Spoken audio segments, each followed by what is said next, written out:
और बिहार के प्रथम मुख्यमंत्री बिहार केसरी डॉक्टर कृष्ण सिंह की कर्मभूमि बेगूसराय हमेशा से सुर्खियां बटोरता रहा है।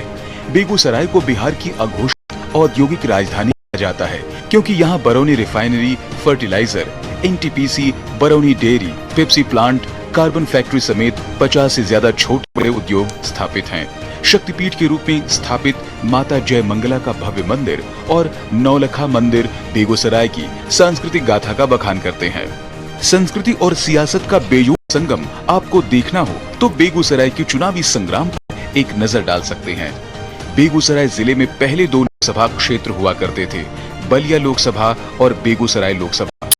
दोनों क्षेत्रों पर कभी कम्युनिस्ट और कांग्रेस का दबदबा रहा, लेकिन बिहार की सियासत में लालू प्रसाद के प्रादुर्भाव के बाद बिहार का यह मिनी मॉस्को और लेनिनग्राद का लाल दुर्ग दरकता चला गया।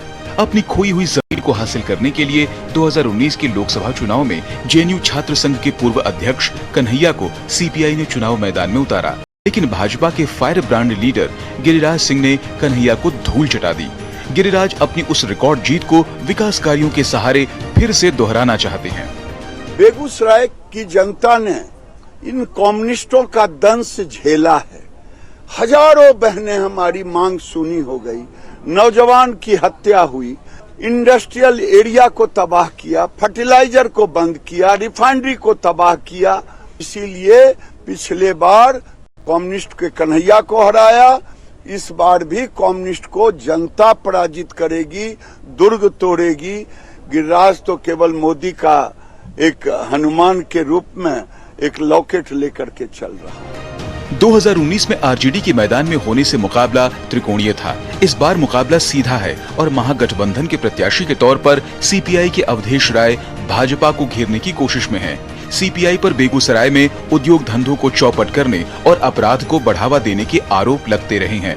हालांकि इन आरोपों को अवधेश राय सिरे से खारिज कर रहे हैं। ऐसी प्रवृत्ति को पैदा करने वाले जो समाज को घृणा पैदा करके बांटना चाहता हो, अपना राजनीति को लोचीदा करना चाहता हो, उसको हम नहीं चलने देंगे और बेगूसराय की धरती इस बार उसका मुंह तोड़ जवाब देगी। बेगूसराय में विकास के अनेक कार्य हुए हैं, लेकिन एयरपोर्ट, मेडिकल कॉलेज और दिनकर विश्वविद्यालय की मांग अब जोर पकड़ने लगी है और यह एक चुनावी मुद्दा बन रहा है। बेगूसराय औद्योगिक राजधानी बिहार के, यहाँ पर मेडिकल कॉलेज नहीं होना ये दुर्भाग्यपूर्ण है। हम लोग इसका मांग करते हैं। यहाँ के बहुत सारे बच्चे को दरभंगा जाना पड़ता है यूनिवर्सिटी के कार्य से, पढ़ाई के कार्य से, और ऐसे में अगर बेगूसराय में एक यूनिवर्सिटी खुल जाती, गवर्नमेंट यूनिवर्सिटी खुल जाती, तो हमारे बच्चों का कल्याण होता। ये हमारे लिए बहुत बड़ा मुद्दा है। बेगूसराय में विगत लगभग 10 सालों में काफी काम हुआ है।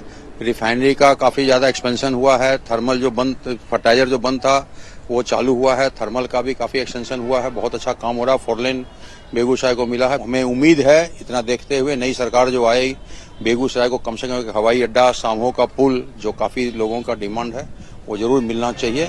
अब बात करें बेगूसराय संसदीय क्षेत्र की, तो यहाँ 7 विधानसभा सीटें आती हैं, जिनमें चेरिया, बरियारपुर, बछवाड़ा, तेघरा, मटिहानी, साहेबपुर कमाल, बेगूसराय, बखरी शामिल हैं। इस सीट के लोकसभा इतिहास पर नजर डालें तो 1952 से लेकर 1962 के लोकसभा चुनाव तक कांग्रेस के मथुरा प्रसाद मिश्र इस सीट से सांसद चुने गए थे। वहीं 1967 के चुनाव में सीपीआई के योगेंद्र शर्मा ने जीत दर्ज की। इसके अलावा 1971 और 1977 के लोकसभा चुनाव में श्याम नंदन मिश्र निर्वाचित हुए।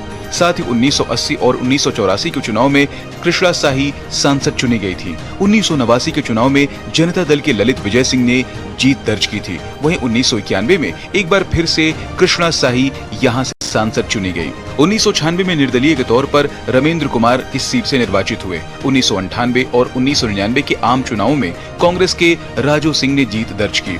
इसके अलावा 2004 में जेडीयू के ललन सिंह ने यहां से जीत हासिल की। वहीं 2009 में भी जेडीयू के टिकट पर मुनाजिर हसन यहां से सांसद चुने गए थे। उधर 2014 के लोकसभा चुनाव में भाजपा को सबसे पहले कामयाबी वयोवृद्ध नेता डॉक्टर भोला सिंह ने दिलाई। इसके अलावा 2019 में भाजपा के गिरिराज सिंह सीपीआई के कन्हैया कुमार को मात देकर यहां से सांसद चुने गए। इस बार सीपीआई अपनी लेनिनग्राद और मॉस्को वाली छवि को दोबारा बेगूसराय में स्थापित करने के लिए एड़ी चोटी का जोर लगा रही है, जबकि भारतीय जनता पार्टी अपने जीत के अंतर को बरकरार रखने के लिए संघर्ष कर रही है।